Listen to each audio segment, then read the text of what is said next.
Script বা টেলিপ্রমোটার ছাড়াই উত্তর দেওয়ার চেষ্টা করব। সোশ্যাল মিডিয়াতে এবার তরুণদের কাছে সরাসরি কথোপকথনের রাহুল গান্ধী। ইনস্টাগ্রামে শুরু করলেন আস্ক মি এনিথিং কর্মসূচি। ইনস্টাগ্রামে আমাকে যা খুশি প্রশ্ন করুন, আমি যত বেশি সম্ভব প্রশ্নের উত্তর দেওয়ার চেষ্টা করব।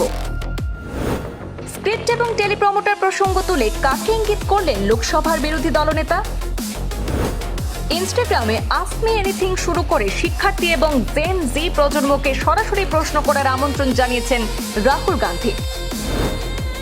রাহুল গান্ধীর মন্তব্য ঘিরে রাজনৈতিক মহলে শুরু হয়েছে এবার নতুন বিতর্ক।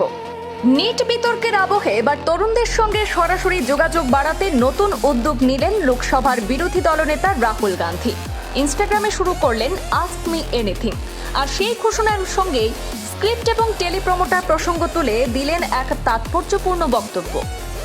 দেশের শিক্ষার্থী এবং তরুণ প্রজন্মের সঙ্গে এবার সরাসরি যোগাযোগ বাড়াতে ইনস্টাগ্রামে আস্ক মি এনিথিং কর্মসূচি শুরু করেছেন রাহুল। আর এই উদ্যোগে শিক্ষার্থী এবং জেন জি প্রজন্মকে নিজের কাছে সরাসরি প্রশ্ন পাঠানোর আহ্বান জানিয়েছেন তিনি। এক্স হ্যান্ডেলে করা একটি পোস্টে রাহুল লিখেছেন, আমি শিক্ষার্থী এবং জেন জিদের কথা শুনতে এসেছি। ইনস্টাগ্রামে আমাকে যত খুশি প্রশ্ন করুন, আমি যত বেশি সম্ভব প্রশ্নের উত্তর দেওয়ার চেষ্টা করব।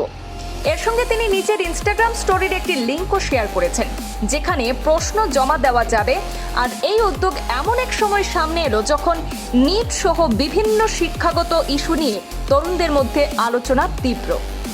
এর ঠিক আগে দিল্লিতে সোনিয়া গান্ধীর 10 জনপথে রাজভবনে প্রতিবাদী পড়ুয়াদের সঙ্গে বৈঠকও করেন রাহুল গান্ধী। আর সেই বৈঠকে তিনি বলেন, স্ক্রিপ্ট বা টেলিপ্রমোটার ছাড়াই তরুণদের প্রশ্নের উত্তর দেওয়ার চেষ্টা করবেন, যাতে তাদের মনের কথা সরাসরি জানতে পারেন। এই মন্তব্যকে ঘিরে রাজনৈতিক মহলে নানা আলোচনা শুরু হয়েছে।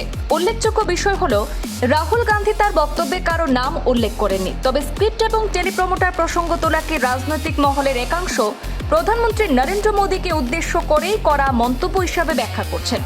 কারণ অতীতেও বিভিন্ন সময় রাহুল গান্ধী মোদীর বক্তৃতায় টেলিপ্রমোটার ব্যবহারের প্রসঙ্গ তুলে সমালোচনা করেছেন। যদিও এই বিষয়ে বিজেপির পক্ষ থেকে তাৎক্ষণিক কোনো প্রতিক্রিয়া সামনে আসেনি। এদিকে সাম্প্রতিক সময় বিভিন্ন রাজনৈতিক দলই তরুণ ভোটারদের কাছে পৌঁছাতে Facebook, x handle, Instagram, Reddit এবং অন্যান্য সামাজিক যোগাযোগ মাধ্যমে নিজেদের উপস্থিতি আরও জোরদার করেছে। রাহুল গান্ধীর এই নতুন উদ্যোগ সেই ডিজিটাল প্রচারের ধারাবাহিকতারই একটি গুরুত্বপূর্ণ পদক্ষেপ হিসাবে দেখা হচ্ছে। ব্যুরো রিপোর্ট, পূর্বাঞ্চল প্রতিদিন।